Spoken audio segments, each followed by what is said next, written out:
Students, आज हम पढ़ेंगे क्लास 12 का सेकंड चैप्टर विलियन। सबसे पहले हम बात करते हैं विलियन होता क्या है। तो विलियन क्या होता है? दो या दो से अधिक शुद्ध पदार्थों का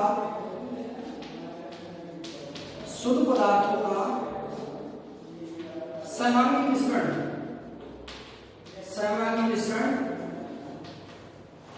विलियन कहलाता है। दो या दो से अधिक शुद्ध पदार्थों का समांगी मिश्रण क्या कहलाता है? विलियन कहलाता है। अब बात आती है समांगी मिश्रण क्या होता है। तो देखो समांगी मिश्रण क्या होता है, जब आप नमक को क्या करते हो या चीनी को क्या करते हो, पानी में आप घोलते हो, तो ऐसा नहीं है कि ऊपर तो मीठा लगेगा, नीचे फीका लगेगा। आपको एक जैसा टेस्ट आएगा पूरे ग्लास के अंदर। अगर आप पूरी चीज को अच्छे से घोल लेते हो उसके अंदर, तो यहाँ पे क्या हो गया, समांगी मिश्रण उसी को कहते हैं जिसमें समान मात्रा में क्या हो जाए, आपका विलय है वो क्या हो जाए, घुल जाए उसमें। अब हम आगे देखते हैं दूसरी चीज, विलियन को बनाने वाले पदार्थ। विलियन को बनाने वाले पदार्थ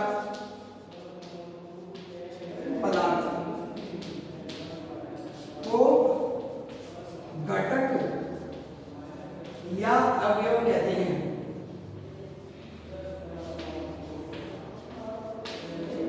देखो यहाँ पे हमने सामान्य मिश्रण आपको बता दिया। अब यहाँ पे पूछा तो जो पदार्थ होते हैं उनको हम क्या कहते हैं, अवयव या घटक बोलते हैं। अब अवयव और घटक की संख्या के आधार पर हम तीन भागों में बांटते हैं मोस्टली। देखिए कौन कौन से भागों में।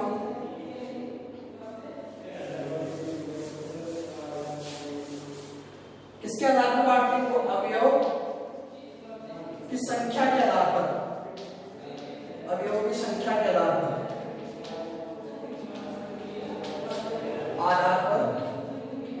हमारे जो विलियन होते हैं वो तीन प्रकार के होते हैं। कौन कौन से देखना, द्विअंगी विलियन या बाइनरी स्ट्रक्चर बोलते हैं उसको। दूसरा क्या हो जाएगा, त्रिअंगी विलियन। चौथा क्या हो जाएगा, चतुष्अंगी विलियन। तो देखो यहाँ पे अवयवों की संख्या के आधार पर हम विलियन को तीन भागों में बांटा है। पहला द्विअंगी विलियन, त्रिअंगी विलियन और चतुष्अंगी विलियन। अब देखो द्विअंगी विलियन होता क्या है। द्विअंगी विलियन के अंदर क्या होते हैं, दो अवयव होते हैं या दो घटक होते हैं, जबकि इसमें कितने होंगे, तीन, और इसमें कितने हो जाएंगे, चार। जैसे अगर आप देखो इसका एग्जांपल अगर आप देखते हो तो आप क्या करोगे, चीनी और पानी को मिला लीजिए। आपने दो अवयव लिए, एक पानी में एक चीनी लिया है, दो ले लिया, आपको दोनों मिला के क्या द्विअंगी विलियन बनाया आपने। फिर हम बात करते हैं त्रिअंगी। इसमें साथ साथ आप और क्या मिला दीजिए, नमक और मिला दीजिए, त्रिअंगी हो जाएगा। फिर आप चार में क्या करोगे, चौथा घटक नींबू और मिला दीजिए आप उसमें, तो कैसा हो जाएगा, चतुष्अंगी विलियन हो जाएगा। इस आधार पर क्या करते हैं, अवयवों की संख्या के आधार पर इनको तीन भागों में बांट देते हैं इनको विलियन को। फिर हम बात करते हैं विलियन की। विलियन में दो इंपॉर्टेंट टॉपिक आते हैं। अब बात ये है कि इसमें पानी क्यों नहीं घुलता है। भाई यहाँ पे चीनी को बोलते हो, चीनी घुल जाती है पानी में, पानी चीनी में क्यों नहीं घुलता है। इसके लिए हम दो चीज यहाँ पे काम में लेते हैं, तो विलय और एक विलायक। ये दो टर्म्स हम विलय के अंदर बहुत ज्यादा काम में लेते हैं, विलय और विलायक। बात आती है विलय होता क्या है। विलय जहां पे क्या हो, घटक की मात्रा क्या हो, घटक की मात्रा कम हो, या फिर मैं कहूं जो कम मात्रा में उपस्थित होता है वो क्या कहलाता है, विलय। जबकि जो ज्यादा मात्रा में उपस्थित होता है वो क्या कहलाता है, विलायक। यहाँ पे क्या हो जाएगी, घटक की मात्रा कैसे हो जाएगी, ज्यादा। या फिर ऐसे देख लो जैसे आपने चीनी और पानी किया था, ऐसा तो है नहीं कि पानी 1 लीटर के अंदर आप 1 लीटर चीनी 2 लीटर चीनी मिला दोगे, नहीं घुलेगी वो, क्यों। आप चीनी क्या लेते हो, कम मात्रा में लेते हो, तो चीनी क्या हो जाती है आपकी, विलय। जबकि आपका पानी क्या हो जाता है, विलायक, क्योंकि विलायक दिखाई देता है। अब देखिए आप, ये तो थी बात विलय और विलायक की। आप देख के बता दो कौन सा विलय कौन सा विलायक है। फिर हम बात करते हैं विभिन्न प्रकार के होते हैं, कितने प्रकार के, वो तो हमने किसके आधार पर पढ़ा, घटक के आधार पर पढ़ा था हमने। अब हम देखते हैं विलियन होते हैं तीन प्रकार के मोस्टली। एक तो होता है ठोस विलियन, सेकंड होता है कौन सा, द्रव्य विलियन, तीसरा होता है गैसीय विलियन।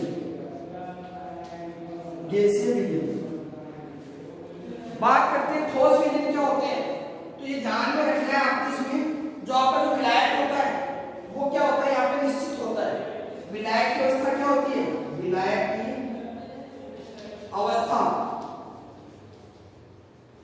विलायक की अवस्था कैसी होती है? निश्चित होती है। अब ठोस विलायक की अवस्था कैसी होगी? ठोस। इसमें कैसी रहेगी? द्रव। और इसमें कैसी रहेगी? गैस। अब हम तीनों को डिटेल से पढ़ेंगे कि ठोस विलयन क्या होता है, द्रव विलयन क्या होता है, गैस विलयन में विलय क्या होता है, विलायक क्या होता है और उसके उदाहरण क्या क्या होते हैं। उसके लिए हम एक टेबल बनाते हैं।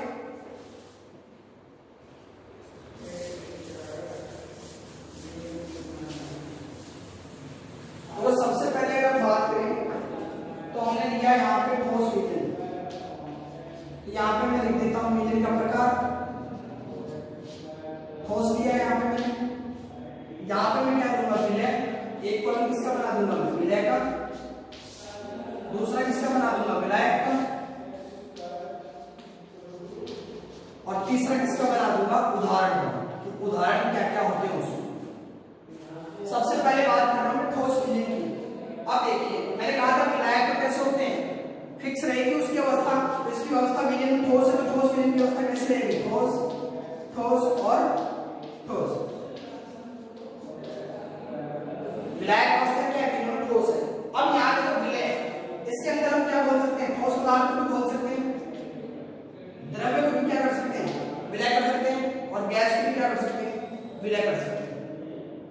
ये हमारे किसके प्रकार पढ़ रहे हैं? विलयन का प्रकार। अब हम ठोस के अंदर देखते हैं कि ठोस और ठोस दोनों कैसी है? ठोस है। तो आपको क्या होता है? देखो आपने कहां सा पढ़ा होगा? वो कॉपर प्लस और जिंक से मिलकर बना होता है। तो ये कॉपर में क्या होता है? ठोस होता है। जिंक में क्या होता है? ठोस होता है। ऐसे मिश्रण के विलयन को हम क्या कहते हैं? ठोस विलयन कहते हैं। इसमें विलय और विलायक दोनों कैसे होते हैं? ठोस होते हैं। और कहां से अलावा हम कहते हैं जितने भी मिश्र धातुएं जो होती हैं आपके, वो क्या होती है? ठोस। और ठोस की क्या होती है? विलय भी ठोस और विलायक क्या होता है? ठोस। सबके बाद में द्रव्य और ठोस। द्रव्य और ठोस का बताओ, इसमें हम क्या कर सकते हैं? विलायक तो कैसा हो? ठोस और द्रव्य क्या हो? जैसे आप लेते हो यहाँ पे पारे को लेते हो, पारे को क्या करते हो? पारे को कॉपर के साथ मिलाते हो, पारे को आप क्या करते हो? जिंक के साथ मिलाते हो। अब आप देखिए आपके पास बनता कौन है? पारा ही मिलेगा। द्रव्य अवस्था में कौन रहता है? पारा। फिर आप उसको कॉपर में मिला देते हो उसको, तो किसका उदाहरण है? द्रव्य और ठोस। वहां पे ये भी उसका उदाहरण हो गया। यहाँ पे विलायक कौन है? कॉपर और जिंक। और यहाँ पे विलय कौन है? पारा और पारा, ये दोनों में विलय। अब यहाँ पे आपको पता कैसे चलेगा कि पारा विलय ये कम मात्रा में रहेगा, जबकि जो जिंक और कॉपर रहेंगे वो क्या रहेंगे? ज्यादा मात्रा में रहेंगे। फिर हम बात करते हैं गैस और ठोस की। आपका विलय कैसा होना चाहिए? गैस। और बाहर क्या?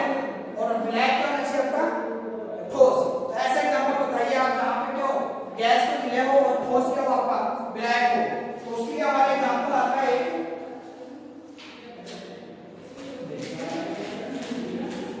गैसों का ठोस धातु की सतह पर अधिशोषण। गैसों का ठोस धातु की सतह पर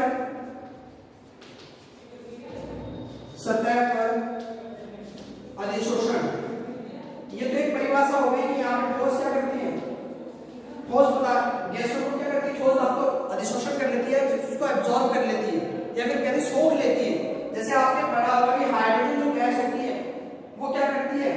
पैलेडियम क्या करता है? उसको खींच लेता है। जैसे आपने विद्युत रसायन में पढ़ा होगा, इलेक्ट्रोड और एनोड पढ़ते थे वहां पे आपको, तो यहाँ पे पैलेडियम का जो इलेक्ट्रोड था वहां पे आपको क्या मिलता था? हाइड्रोजन गैस मिलती थी, क्योंकि वो कहां पे आ जाती थी? वो उसको खींच लेता था, सोख लेता था। ये भी इसके उदाहरण। अब हम दूसरे विलयन की बात करते हैं, गैसीय विलयन। गैसीय विलयन, विलय में ठोस द्रव्य गैस तीनों जाएंगे, जबकि ये क्या हो जाएगा? विलायक का तीनों ही गैस हो जाएंगे। क्योंकि मैंने कहा था कि अवस्था कैसी रहती है? तो याद रखना हमेशा जो विलायक की जो अवस्था होती है, विलायक आपका जैसा रहता है विलयन भी आपको वैसा ही दिखता है। जैसे आपने क्या किया? चीनी में पानी को घोला, तो पानी का विलायक था आपका, वो कैसा था? लिक्विड था, द्रव अवस्था में था। आपको जो विलयन मिला बाद में वो भी कैसा था? द्रव अवस्था ही थी। यानी विलायक और विलयन की अवस्था कैसी होती है? समान होती है। फिर आप उदाहरण देखिए, हम बात करते हैं ठोस प्लस गैस। तो बताइए ठोस प्लस गैस का तो ठोस क्या होता है, जैसे आपको नमक है, आपका ठोस है, उसको आपने क्या कर दिया, पानी में मिला दिया, या फिर मैं कहती हूं आप जो आपकी चीनी ले सकते हो, आप चीनी में पानी मिला दो, फिर ठोस को आप क्या करो, पानी में मिला दो, आपको मुझे क्या रहा है, द्रव अवस्था मिल रही है आपको, सुनिए गैस के बारे में पढ़े ना, गैस अवस्था के बारे में। ठोस में आपको क्या करना है, गैस लाइट के अंदर घोलना है ठोस को। तो इसका एग्जांपल देखिए आप, जैसे मैं गैस और गैस का सबसे अच्छा उदाहरण देता हूं आपको, हवा। बहुत सारी गैसें मिलकर आपस में क्या बनाती है, हवा बनाती है, उसमें विलय भी कैसा है, गैस है, और ये भी कैसा है, गैस है। अब हम बात करते हैं द्रव्य और गैस के बारे में। आप अगर देखो पानी की वाष्प, पानी की वाष्प या पानी का वाष्पीकरण जो होता है, भाप बनता है पानी का अगर विलय था आपके पास, वो घुलने के बाद क्या होता है, गैस में आ गया, गैस में बोलते हैं पानी, हवा भाप कहाँ जाती है, हवा में तो जाती है, ब्लैक में वो कहाँ जाती है, पानी की वाष्प। इसका उदाहरण हो जाता है जबकि हम बात करते हैं ठोस और गैस की। तो यहाँ पे एक एग्जांपल बताइए आप, ठोस और गैस दोनों मिल सके, ठोस उदाहरण ले लीजिए, गैस के अंदर ठोस और गैस। देखिए ठोस और गैस का उदाहरण जो आपका है वो होता है ऊर्ध्वपातन।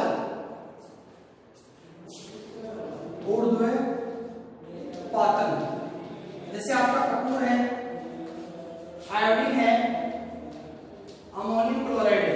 अब बात आती है ऊर्ध्वपातन होता क्या है।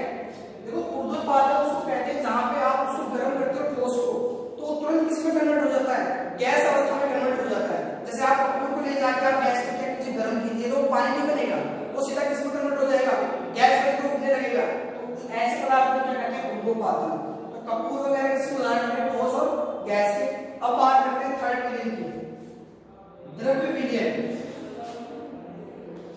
द्रव्य विलयन, अब इसमें ये विलायक कैसे हो जाएंगे, तीनों द्रव हो जाएंगे, द्रव द्रव और द्रव। अब इसको उदाहरण में देखिए, यहां पे सबसे पहला तो क्या हो जाएगा, नमक प्लस पानी। विलायक कैसा है, द्रव है, विलय कैसा है, ठोस है, इनको मिलाओगे तो कैसा मिलेगा, विलयन मिलेगा। फिर हम बात करते हैं द्रव्य द्रव्य की। द्रव्य द्रव्य की अगर मैं बात करूं तो हम ले लेते हैं द्रव्य और द्रव्य मिलाना है, पानी पानी आपस में। इसका एग्जांपल होता है, तो अल्कोहल है, ईथर और अल्कोहल आपस में क्या करते हैं, कंबाइंड हो जाते हैं। और एक उदाहरण बताइए आप द्रव्य और द्रव्य का।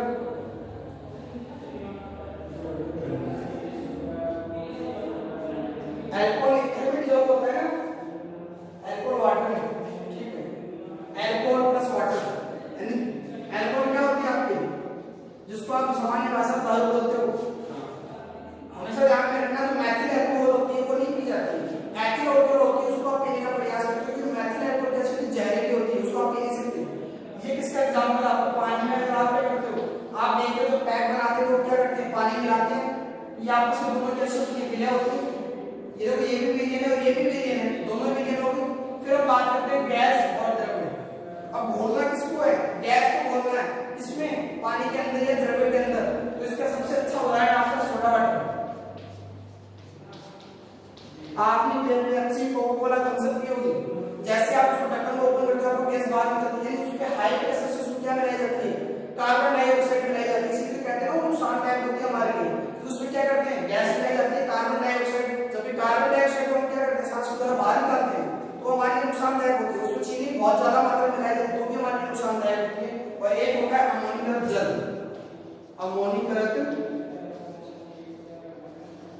अमोनिकृत जल, अमोनिकृत जल में क्या होता है, अमोनिया को आप पानी में बोल देते हो, अमोनिया गैस को, तो उसको भी इसका उदाहरण हो जाएगा, गैस और द्रव्य का उदाहरण हो जाएगा। ये थे हमारे विलयन के प्रकार। अब हम आगे देखते हैं,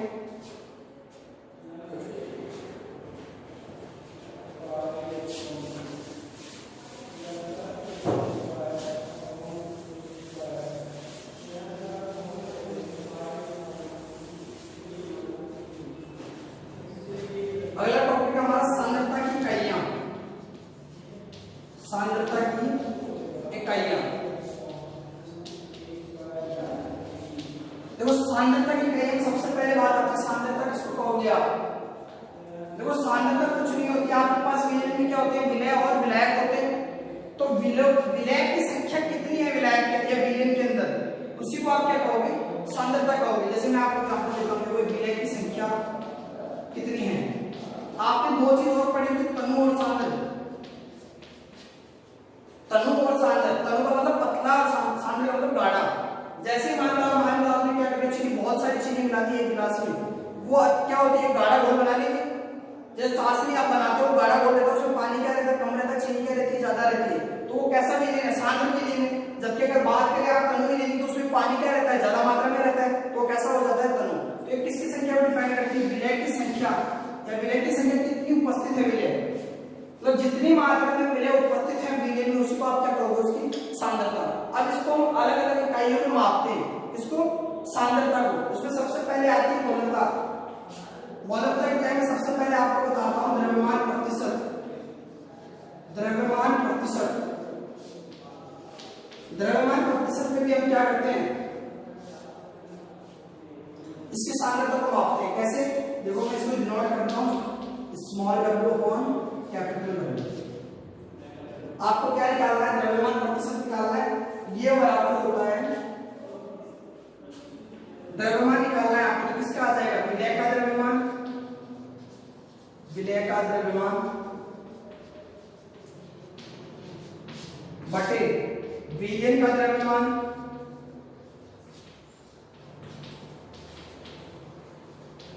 इंटू 100। आपने परसेंटेज कैसे निकालते, मान लो आपने 100 नंबर का पेपर दिया, आपको 50 नंबर गेन किया आपने, तो आप क्या करेंगे, टोटल में से आपके कितने नंबर है उसका अनुपात और गुना 100 से कर देते, तो आपको परसेंटेज आ जाता है। वैसे इसमें करना है कि टोटल विलयन का द्रव्यमान कितना है, विलय का द्रव्यमान कितना है। एक उदाहरण देता हूं मैं आपको, मान लो 2 ग्राम NaCl मिला के मैंने कोई विलयन बनाया, 2 ग्राम NaCl को 18 ग्राम पानी में मिलाकर विलयन बनाया, मिलाकर विलयन बनाया। अब मुझे निकालना क्या है इसका, द्रव्यमान प्रतिशत। तो मैं लिख देता हूं, कैलकुलेट क्या करना है, W/W, ये हमें क्या करना है, निकालना है। अब आप देखिए कैसे निकालते हैं इसको। आपके पास विलय का द्रव्यमान कितना है भाई, आपने 2 ग्राम NaCl को 18 ग्राम पानी में घोला है, तो कम मात्रा में कौन है, 2 ग्राम। ये आपका क्या हो गया, विलय हो गया। तो विलय की मात्रा की द्रव्यमान कितना दे रखा है, 2 ग्राम। जबकि मैं बात करूं विलयन का द्रव्यमान, यहाँ पे आपको विलयन का द्रव्यमान तो नहीं दे रखा, लेकिन आप यहाँ देखोगे आपको विलय और विलायक दोनों का द्रव्यमान दे रखा है। और विलय और विलायक में क्या बनाते हैं, विलयन बनाते हैं, तो 2 + 18 दोनों मिला के क्या हो जाएगा, 20 ग्राम हो जाएगा विलयन का द्रव्यमान, 18 इंटू 100। तो क्या है आपके पास, 2/20 × 100, 0 से 0 कैंसिल, 2 से 2 कैंसिल, कितना आ गया, 10%। तो अगर आपसे पूछ लिया जाए इसके अंदर जो ये ग्राम है NaCl है, वो कितना परसेंट मिला है, 10%। 90% क्या है उसमें, पानी है। कैसे पता लगा आपने, द्रव्यमान प्रतिशत निकाल के। दूसरा देखिए आप,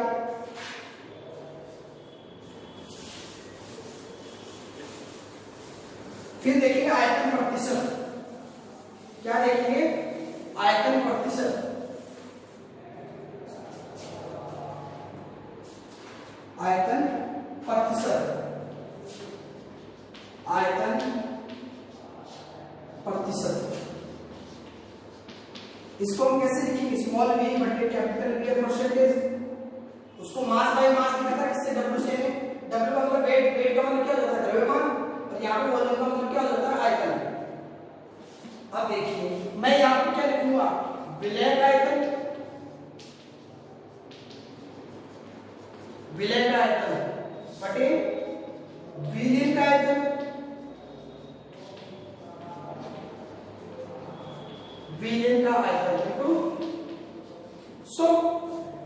यदि मुझे विलय का आयतन और विलयन का आयतन पता चल जाए तो क्या निकाल सकता हूं, आयतन प्रतिशत निकाल सकता हूं। तो देखो इसका सबसे बड़ा एग्जांपल देता हूं मैं आपको। 25% आपके पास क्या क्या है, प्रश्न देखिएगा, 25% इथाइल अल्कोहल का या एथिल अल्कोहल का विलयन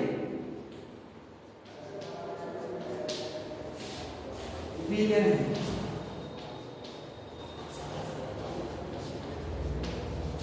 आपके पास क्या 25% एथिल अल्कोहल का विलयन है मान लो, तो इसका मतलब होता क्या है, मान लीजिए आपने माना कि इसका 100 ml टोटल विलयन था, तो इसमें 25% क्या है एथिल अल्कोहल है। तो मैंने कैसे निकाला 25/100 इंटू 100, तो मेरे पास क्या आ गया 25 ml। 25 ml तो क्या है मेरे पास एथिल अल्कोहल है, तो फिर बाकी कितना बचा 75%, तो 75% ml क्या है मेरे पास पानी है।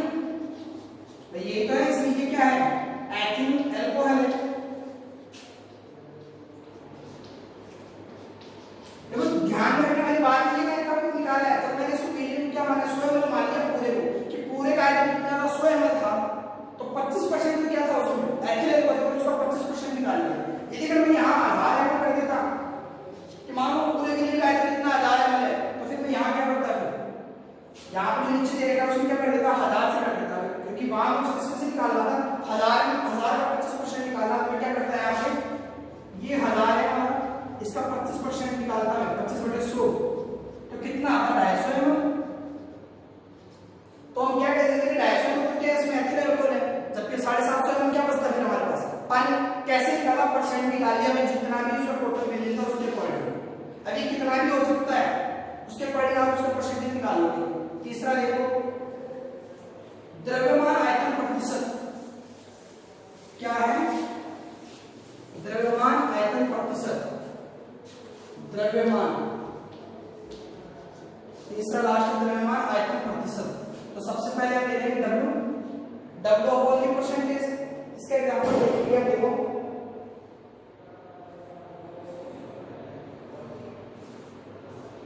देखिए एग्जांपल इसका, यहाँ पे आप क्या करोगे विलय का आयतन को क्या लोगे, अब विलय का द्रव्यमान लोगे और नीचे क्या आएगा विलयन का आयतन गुणा 100, इससे आप क्या निकाल दोगे आयतन का द्रव्यमान का अनुपात निकाल दोगे, प्रतिशत अनुपात। तो देखो तो आपको क्या करना है कैलकुलेट द मास, आपको करना है आपको मास निकालना है, क्या द्रव्यमान निकालना है आपको, द्रव्यमान को क्या करना है आपको निकालना है किसका विलय का द्रव्यमान। अभी क्या कह रहे हैं 2% आपके पास क्या प्रेजेंट है, 2% आपके पास NaCl विलयन प्रेजेंट है, क्या है NaCl का विलयन। तो मैं कह देता हूं इसके अंदर 2% W/V, 2% W/V हमें गिवन है, क्या है NaCl का विलयन बनाने के लिए रिक्वायर होता है, हमें एक NaCl विलयन बनाना है, नमक को पानी में घोलना है, उसके लिए हमारे पास गिवन कितना है द्रव्यमान आयतन प्रतिशत में 2% दे रखा है, तो क्या निकालना है द्रव्यमान निकालना है विलयन का। तो देखो यहाँ पे द्रव्यमान आयतन प्रतिशत कितना दे रखा है आपको 2% बराबर, ये क्या करना है आपको निकालना है नीचे आयतन है विलयन का आयतन। अब विलयन का आयतन कितना करोगे आप, मान लीजिए आपको कुछ नहीं दे रखा तो आप क्या करोगे 1000 ml, एक बार 1 लीटर जूम कर दोगे आप, और मैं कहता हूँ इधर 500 ml करना है, 500 ml विलयन बनाना है किसका NaCl का, तो मैं यहाँ क्या करूंगा 500/1000, तो मेरे पास किसमें आ जाएगा लीटर में आ जाएगा ये। तो देखिए अब आप उसको उधर ले जाओ तो कितना आ जाएगा 500/1000, ये आ जाएगा इंटू 2। तो कैसे निकालोगे, ये कट जाएगा 2 से 2 और ये 2 से 2, तो कितना आ जाएगा द्रव्यमान 1। इस प्रकार आप क्या कर सकते हो द्रव्यमान भी कैलकुलेट कर सकते हो, 1 ग्राम आ जाएगा आपके पास,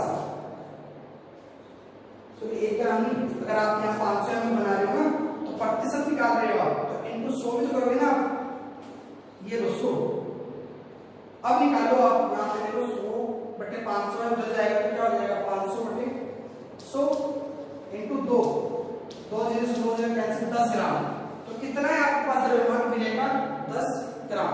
इस प्रकार आप क्या कर सकते हो द्रव्यमान आयतन प्रतिशत भी निकाल सकते हो। आज हमने तीनों निकाल लिए द्रव्यमान प्रतिशत, आयतन प्रतिशत और द्रव्यमान आयतन प्रतिशत। विलयन कितने प्रकार के होते हैं ये भी हमने पढ़ लिया, बाकी हम नेक्स्ट क्लास में करेंगे। आज के लिए इतना ही।